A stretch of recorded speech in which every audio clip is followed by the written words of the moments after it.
président Patrice Talon est actuellement en visite économique en Chine. À partir de demain vendredi, il aura un tête-à-tête avec le président Xi Jinping. Des accords seront signés. Vous aurez plus de détails dans ce journal. Et puis, premier congrès ordinaire du parti Mouvement des élites engagées pour l'émancipation du Bénin, Moël Bénin, les 2 et 3 septembre prochains. Cette rencontre permettra aux responsables du parti de renforcer les instances décentralisées du parti afin d'affûter les armes pour faire face aux échéances électorales de 2026. Au-delà de nos frontières, plusieurs pays continuent d'afficher leur soutien à l'Ukraine pour sa résistance face à la Russie.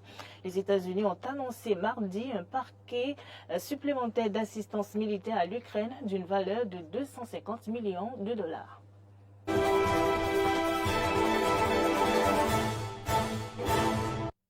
Bonsoir, Madame, Monsieur, bienvenue dans cette édition de journal. Comme annoncé, le chef de l'État Patrice Talon a foulé le sol chinois ce matin dans le cadre de sa visite stratégique avec le président de l'une des premières puissances économiques mondiales, Xi Jinping. À sa descente d'avion, il a été accueilli par le vice-ministre des Affaires étrangères de Chine, Deng Li, l'ambassadeur de Chine au Bénin, Ping Chintao, et l'ambassadeur du Bénin en Chine, Simon Pierre, à Dovelandé. La délégation conduite par le chef de l'État est entre autres composée du ministre béninois d'État chargé de l'économie et des finances, Romuald Wadani, du ministre des Affaires étrangères, Olusegun Adjabi Bakari, du ministre de l'Industrie du Commerce, Sadia Assouman. Pendant cette visite, la délégation aura aussi à rencontrer des opérateurs économiques chinois pour des échanges fructueux. Au total, 15 accords seront signés essentiellement pour favoriser le co-investissement, l'implantation d'entreprises industrielles chinoises au Bénin, des entreprises de textile, des transports en commun, de l'industrie automobile électrique et des appareils électroménagers. Patrice Talon a installé, on le sait, à la péripétie de Cotonou, une zone économique de 12 km² pour faire sa révolution industrielle. Le parti Mouvement des élites engagées pour l'émancipation du Bénin, Moël Bénin, sera en congrès ordinaire les 2 et 3 septembre prochains. Ceci conformément aux tests qui régissent la vie du parti. Ainsi, responsables du bureau politique, militants et les responsables des instances départementales du parti mettent déjà les bouchées doubles pour la réussite du dit congrès. Écoutons ici Arissou Joseph, président du comité préparatoire de ce premier congrès ordinaire. Il est au micro de Arthur Rindeau.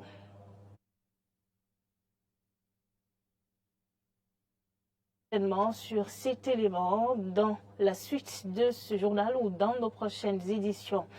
Chaque jour, nombreux sont les Béninois qui s'approvisionnent soit en essence de contrebande, communément appelée essence pailleur, aux abords des voies ou dans les stations. Mais pourquoi certains préfèrent-ils le pailleur à la station ou le contraire?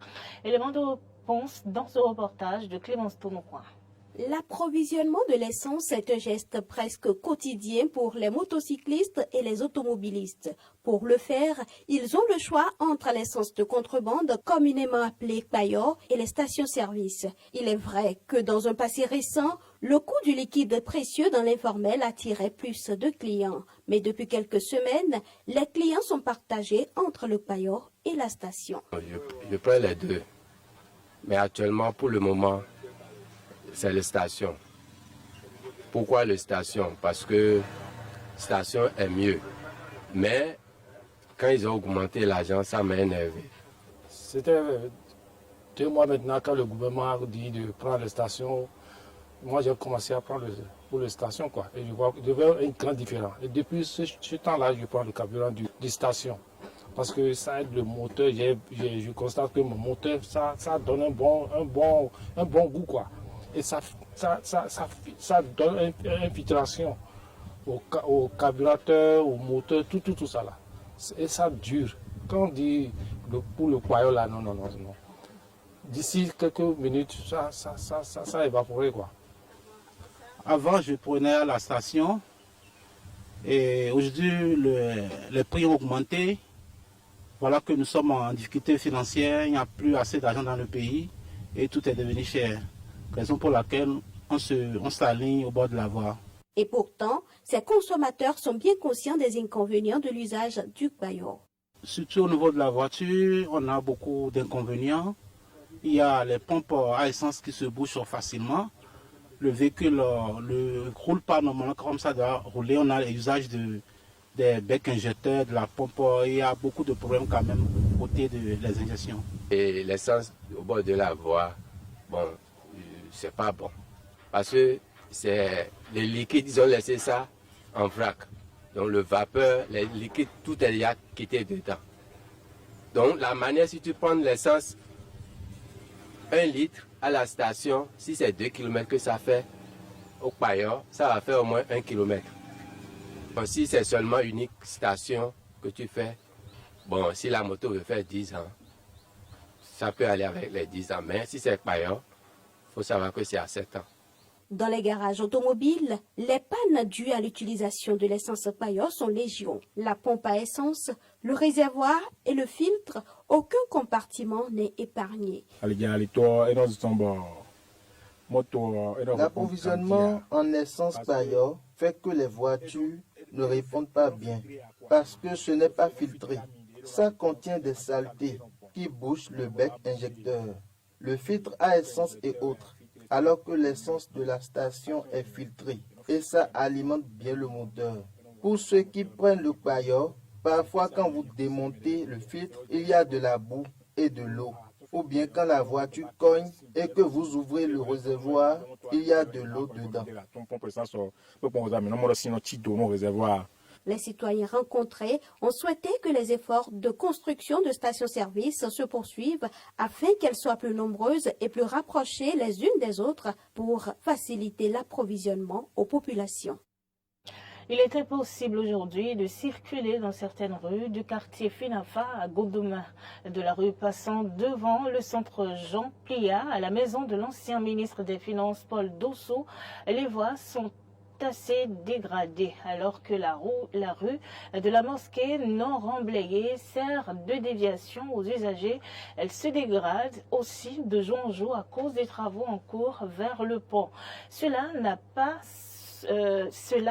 n'est pas sans conséquence sur les activités économiques des habitants du quartier Arthur-Rindeau. Entre pièges à hommes et dénivellement, les usagers des voies de Godomain sont soumis à un véritable parcours de combattants. Notre voie là, vraiment, c'est pénible. C'est trop difficile à traverser. Et voilà que c'est une déviation. Voilà, notre déviation n'est pas praticable, du tout pas. Parce qu'il y a l'eau qui dérange et il y a encore les caillasses qui nous dérangent beaucoup. Et passer là, c'est difficilement. Même si la pluie tombe aussi là, l'eau là, c'est trop. On va passer là, c'est difficile. Là-bas, c'est gâté, c'est trop gâté. Et qu'on passe avec la moto pour passer par ici là. La moto là, la voie là, c'est pas bon. Des grognes se font pourtant entendre et les autorités à tout moment passent par ici et elles voient tout ceci, mais elles ne réagissent pas. Les usagers ne comptent pas baisser la garde, ils proposent ceci. Au CQ, au CA, au maire, bon, de plaider notre cas. Il va venir regarder la voie, il va dire les gens qui attendent de travailler sur la voie, bon, mais les sables. On demande au CA pour regarder la voie qui passe par ici là. Sinon, la voie qui est là-bas, goudron là, on bloque là-bas tout le temps. On n'a pas la voie pour passer par là-bas. À cause de ça, on passe par ici.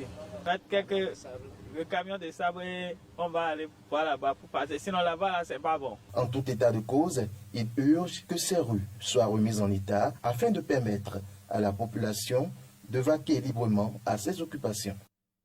Information en dehors du Bénin au Niger, la date butoir de l'ultimatum posé à l'ambassadeur français pour quitter le pays a été atteinte dimanche dernier. Cependant, le diplomate français se trouve toujours sur le territoire nigérien. Comment cette situation se gère-t-elle dans le pays? Reportage avec nos confrères de RT.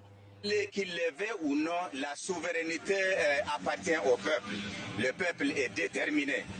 Il est élu l'ambassadeur et toutes les forces françaises là, illégalement installées au Niger, ils vont quitter qu'ils le veulent ou non. c'est une question de temps.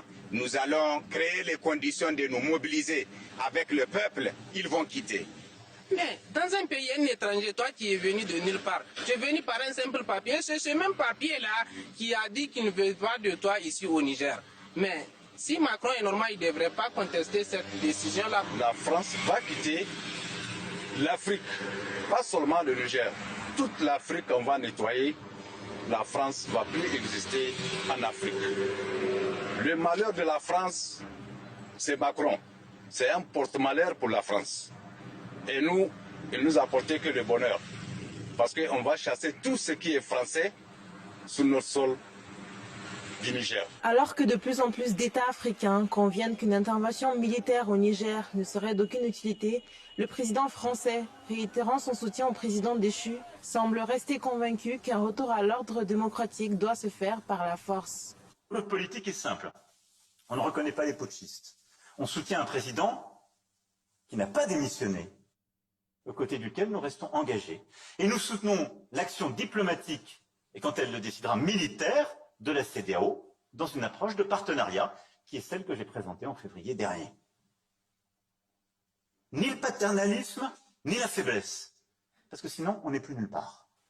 Dans le même temps, la CEDEAO va alléger la sévérité de ses sanctions contre Niamey. Elles ont été imposées immédiatement après le renversement du gouvernement et visaient les putschistes et leurs sympathisants. Mais la plus grande économie d'Afrique et leader du bloc ouest-africain, le Nigeria, s'est dit préoccupé par le fait que les restrictions pourraient porter préjudice aux civils. La mission de l'ONU au Niger a également reconnu que les répercussions des sanctions seraient catastrophiques.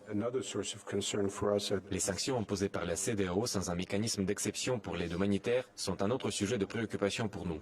Les sanctions n'auront pas un effet immédiat. C'est au fil du temps qu'elles se cumulent et plusieurs facteurs peuvent entrer en jeu. Mais on peut voir clairement que si elles ne sont pas levées à un moment ou à un autre, ou si nous ne sommes pas capables de fournir une aide humanitaire suffisante, cela aura des conséquences catastrophiques. La junte militaire et le peuple nigérien semblent plus que jamais déterminés à se débarrasser de toute influence française. Des médias arabes ont annoncé aujourd'hui la suspension des accords militaires liant Niamey à Paris. La même source évoque un délai d'1 mois donné à la France pour retirer ses troupes du Niger. Cet énième coup d'État dans la région, survenu après ceux du Mali, du Burkina Faso et de Guinée entre 2020 et 2022, manifeste l'hostilité croissante à l'égard de ce qui est qualifié aujourd'hui d'hégémonie de la France. Guerre russo-ukrainienne, les États-Unis annoncent de nouveaux paquets d'assistance militaire à l'Ukraine d'une valeur de 250 millions de dollars. Dans le même temps, les officiels européens ont martelé leur soutien solide à l'Ukraine. Reportage. Les États-Unis annoncent leur 44e plan d'aide militaire à l'Ukraine. Anthony Blinken, secrétaire d'État américain, a annoncé un énième soutien matériel à l'Ukraine d'un montant de 250 millions de dollars. Le dernier paquet ayant lieu au mois de juillet et s'élevait à 400 millions de dollars. Est-ce que le soutien faiblit? Rien n'est moins sûr, à en juger les déclarations d'Anthony Blinken. Aujourd'hui, nous annonçons le prochain paquet d'assistance militaire pour aider l'Ukraine à défendre son territoire et à protéger son peuple. Ce paquet contient des capacités importantes pour aider l'Ukraine sur le champ de bataille. Ce paquet d'assistance militaire d'une valeur de 250 millions de dollars est mis en œuvre dans le contexte des réductions des effectifs militaires précédemment entreprises pour l'Ukraine. Chaque jour, la Russie continue de mener une guerre brutale de conquête qui a tué de nombreux civils ukrainiens et déplacé des millions de personnes. Leurs attaques contre les ports et les infrastructures céréalières de l'Ukraine ont provoqué une volatilité des prix sur les marchés des denrées alimentaires et des céréales et aggravé la fin de l'insécurité alimentaire mondiale dans le monde entier. La Russie a déclenché cette guerre et pourrait y mettre fin à tout moment en retirant ses forces d'Ukraine et en arrêtant ses attaques brutales. Jusqu'à ce que ce soit le cas, les États-Unis et nos alliés et partenaires resteront unis avec l'Ukraine, aussi longtemps qu'il le faudra. Un sondage américain de CNN a demandé à la population américaine leur avis sur le soutien à l'Ukraine. 48% considèrent que leur pays devrait en faire plus, 51% qu'ils en ont déjà fait assez et 1% ne sait pas. Et sur un financement supplémentaire à l'Ukraine, 45% considèrent que l'on devrait autoriser ce financement et 55% qu'ils ne devraient pas l'autoriser. Enfin, sur le soutien lui-même à l'Ukraine, en février 2022, il était de 62% d'avis favorables et en août 2023, ils ne sont plus que 48%. Pour rappel, les pays qui soutiennent l'Ukraine se sont engagés à verser au moins 157,84 milliards d'euros d'aide militaire. Pour l'instant, les États-Unis ont donné plus de 43 milliards de dollars pour le soutien militaire. Volodymyr Zelensky se dit reconnaissant du nouveau soutien apporté par leur allié américain dans le cadre du conflit qui touche le pays. Je suis reconnaissant à tous les Américains au Congrès et personnellement au président Joseph Biden pour le nouveau programme d'aide à la défense pour l'Ukraine. Artillerie, missiles, munitions pour HIMARS, équipements de déminage, c'est ce dont nos guerriers ont besoin. La liberté a besoin de protection et cette protection est de plus en plus forte. Du côté européen, le soutien existe, mais il est plus faible que celui de leurs alliés outre-Atlantique. Selon l'Institut de Kiel pour l'économie mondiale, qui calcule le soutien global des pays à l'Ukraine, hormis les États-Unis, ce sont la Grande-Bretagne et l'Allemagne qui soutiennent le plus l'Ukraine. La France ne se trouve pas dans la liste des 5 premiers pays donateurs, ni même dans la liste des 10 premiers, se faisant devancer par des pays comme la Pologne ou les Pays-Bas. En réalité, derrière tous les discours donnés, la France ne se classe qu'11e en soutien global à l'Ukraine et 15e uniquement en soutien militaire. Catherine Colonna, ministre de l'Europe et des Affaires étrangères, soutient toujours l'Ukraine comme elle l'a annoncé hier lors d'une conférence avec son homologue ukrainien, Dmytro Kuleba. La France apporte et apportera tout son soutien à l'Ukraine dans tous les domaines, politique, diplomatique, militaire, juridique, économique et bien sûr militaire, pour aider ce pays à exercer son droit à la légitime défense. Et ce soutien se poursuivra et il s'intensifiera aussi longtemps qu'il le faudra pour mettre en échec l'agression russe. Dans le même temps, l'Allemagne, à travers son ministre de la Défense, a annoncé prévoir former 10 000 soldats ukrainiens sur le territoire allemand d'ici la fin de cette année. Ce qui n'est pas du goût des Russes, qui considèrent que dans tous les cas, ces soutiens ne changeront rien au cours du conflit.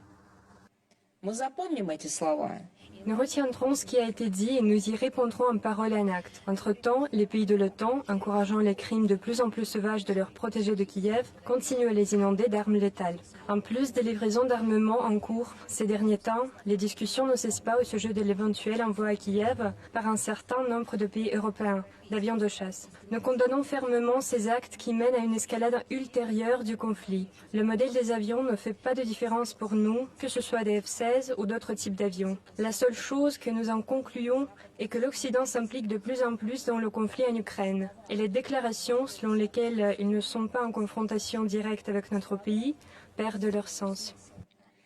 Est-ce que ce nouveau paquet d'aide à l'Ukraine va changer le cours du conflit? En tout cas, la contre-offensive tant attendue de l'Ukraine piétine. Hier, l'armée ukrainienne a annoncé reprendre un village, une première depuis des semaines. En tout cas, l'Occident n'a pas l'intention de stopper son soutien à l'Ukraine.